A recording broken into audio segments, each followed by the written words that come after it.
സ്വരപൂജ മലരാക്കി തീർക്കണേ. പൂവണിക്കാടിനു ചാരെ പുണ്യാഹക്കടവ് പുകരും സമതൻ സുന്ദരശീല്.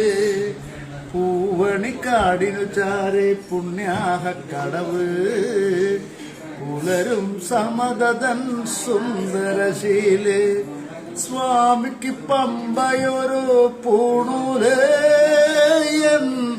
ആത്മാവല്ലയോ കോവിലേ. സ്വാമിക്ക് പമ്പയൊരു പൂണൂലേയൻ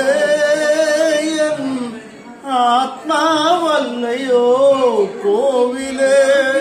പുഴയോരം പകരുന്നു കുളിരാർന്ന കീർത്തനം അറിയണം അടിയന്റെ സങ്കടം. സാമവേ